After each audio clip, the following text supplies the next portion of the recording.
A las apuradas, porque ya estamos medios pasados de tiempo, pero vale la pena echarle una mirada a esto en particular. Suecia y Dinamarca tomaron ayer medidas destinadas a contener el flujo de migrantes dentro de sus fronteras, desatando las críticas de Alemania.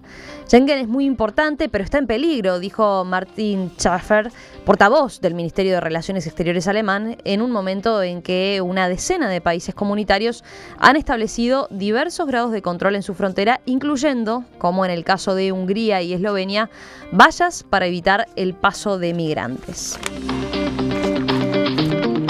Esta es una noticia que se conoció ayer y que ha acaparado también buena parte de la agenda internacional de hoy. A ver, ¿con quién empezamos?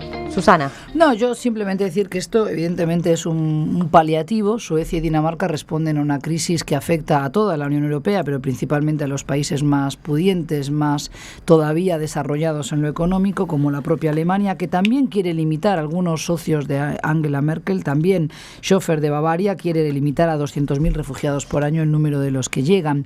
Lo que a mí me duele es que seguimos sin ver el trasfondo del problema, y es que para que no lleguen los refugiados a la Unión Europea habrá que acabar con los conflictos de Siria, de Irak, pero también ver cómo se está actuando en otros conflictos que son expulsores netos de personas, por ejemplo en África, Burundi, República Centroafricana o Sudán Norte, Sudán Sur. Con lo cual a mí lo que me duele es primero la pasividad de una Unión Europea que se durmió a todas luces ante el conflicto de Siria, que dejó que todo se viniera abajo hasta el punto en que después era previsible esa salida masiva de refugiados, algunos de los cuales llegaron aquí hasta Latinoamérica y concretamente a Uruguay, con lo cual, ¿por qué no se trabajó este aspecto mucho antes? ¿Por qué seguimos a la deriva en materia de política de integración de migrantes sin un modelo claro y todavía debatiendo cuántos tenemos que recibir, cuántos no? Creo que España hizo algo así como la cifra ridícula de recibir a 19 refugiados en una especie de experimento generoso, ¿no? Y todos, no sé, eran todos africanos, ningún sirio, pero a ver, a mí me parece que no hemos atajado el problema de raíz y eso es lo que me preocupa. Rafael. Sí, hay varias cosas preocupantes y que no están del todo desconectadas en algunos aspectos del tema que hablábamos recién respecto de Donald Trump. En primer lugar, estoy de acuerdo con el portavoz del Ministerio de Relaciones Exteriores alemán en cuanto a que Schengen es importante y en cuanto a que Schengen está en peligro en función de toda una serie de medidas que se han dado en los últimos meses. En segundo lugar, los muros. También, más allá del de Hungría y de Eslovenia, en Europa hay bastante más muros que esos que se han ido construyendo, todos ellos para intentar frenar el flujo de inmigrantes o de refugiados o de personas que quieren instalarse en Europa, con un espléndido fracaso en cada uno de esos casos que no ha resuelto nada, sino que ha agravado la situación precisamente de estas personas. En tercer lugar, lo que hay es un fenómeno creciente de miedo ante lo que se presume es una amenaza para no sé qué tipo de civilización europea que nadie ha logrado definir con claridad hasta ahora, pero que hace las delicias de toda una serie de movimientos políticos que medran con eso y que prosperan con eso, azuzando los miedos y creando lo que Nico mencionaba hace un rato respecto de Trump, divisiones internas, por ejemplo, llegando a cosas absolutamente escandalosas, como algunas pequeñas ciudades en Francia que declararon que estaban dispuestas a recibir algunos refugiados, siempre y cuando fueran cristianos, porque los demás no eran bienvenidos. Es decir, cosas realmente muy groseras, muy desagradables, y que, digamos, corresponden a una situación que en última instancia no representa gran cosa. Europa, yo insisto con esto, la Unión Europea está más que en condiciones de recibir a estos cientos de miles de personas que vienen a integrarse a un espacio habitado por 500 millones de personas prácticamente, que es uno de los espacios económicos, que sigue siendo uno de los espacios económicos más prósperos del mundo, de modo que todo esto, además, desde mi punto de vista, en una opinión personal, es bastante indigno en cuanto refiere a las decisiones de los dirigentes políticos y de los gobernantes. ¿Mauricio? Sí, no, la verdad que dos apuntes para agregar nomás. No sé si los asesora Trump en la construcción del muro. Los muros no sirven para nada, la historia lo ha demostrado. No van a frenar la llegada de personas desesperadas con muros. Porque el problema de base está en el punto de partida, en el lugar de donde vienen, en las crisis que atraviesan.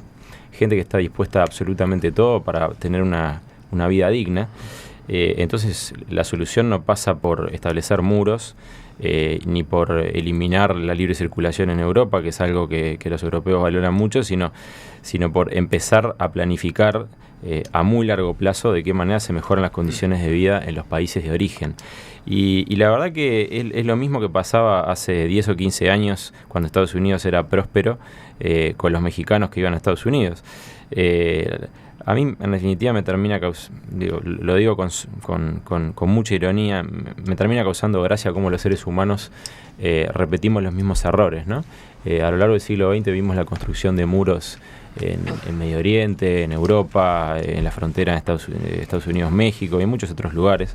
Y no ha servido para absolutamente nada, y bueno, volvemos a incurrir en las mismas ideas. Es como que seguimos queriendo tropezar con la misma piedra, ¿no? Nico, para cerrar. También muy breve, sin duda comparto con los compañeros que todo esto, para que termine, debe atacarse el origen de todo esto. Pero a mí me preocupa mucho la forma en que hoy se analiza el durante, los hechos domésticos, lo que está pasando, cómo afronta en este caso Suecia, Dinamarca.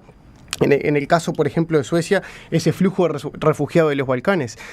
Nosotros tarde o temprano vamos a tener que acostumbrarnos a esta regulación que va a tener que haber en el mundo inmigratorio, porque esta inmigración desesperada no conoce de equidad, es decir, se mete donde puede.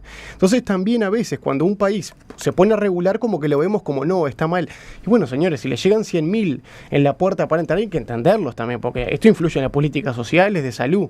Sí, Suecia concretamente estamos hablando de que recibió en 2015 160.000. Bueno, y Dinamarca bastante menos, ¿no? 18.000. Entonces, como separarlos tantos en lo macro, atacar el origen sin duda, pero después ver y empezar a comprender que esto va a ser normal, que sí, respetando los derechos humanos, va a haber que regular esto. Es decir, porque si no, no se puede recibir porque sí. Pero vos te pones a ver y en realidad Europa no logra Europa, que está tan unida y tan coordinada y tiene tantas instituciones que trabajan conjuntamente, no logra un consenso porque es un problema de todos los países europeos. No, y te agrego algo más, y la agarra en una post-crisis. Europa hasta hace meses atrás estaba concentrada en resolver. Por eso yo decía siempre en mis artículos, recordarás, Nico, que no es solo una crisis económica financiera, sino también institucional. Y hay un tema grave, y es que se pide ahora, se reclaman pulseras, tobilleras electrónicas para los islamistas. Ojo al gol. ¿Quién está capacitado para decidir y decretar que una persona es musulmán?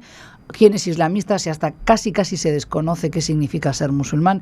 ¿Quién va a ser el juez que diga, bueno, estas personas son islamistas? ¿Cómo se va? ¿Qué criterios se van a manejar? Me parece que esto nos lleva a otra cuota de xenofobia que es peligrosa, sin desconocer yo el peligro que puede provenir del Islam radical, que es real, ¿verdad? Pero ojo, porque cuando empecemos a hacer este tipo de diferenciación, tenemos que ser muy equilibrados y no sé si se está preparado para ello.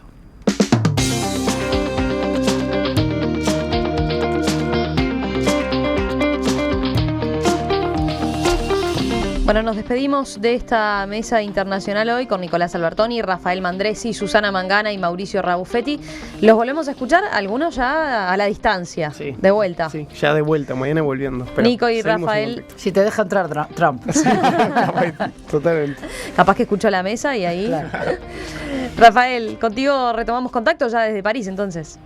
Sí, exactamente, pasado mañana. Bueno, a los cuatro, Mauricio también, gracias. Feliz año para todos. Feliz año para ustedes también y bueno, estamos próximamente nuevamente con otra mesa internacional. Buenas vacaciones para todos. Este contenido lo encontrás en www.enperspectiva.net.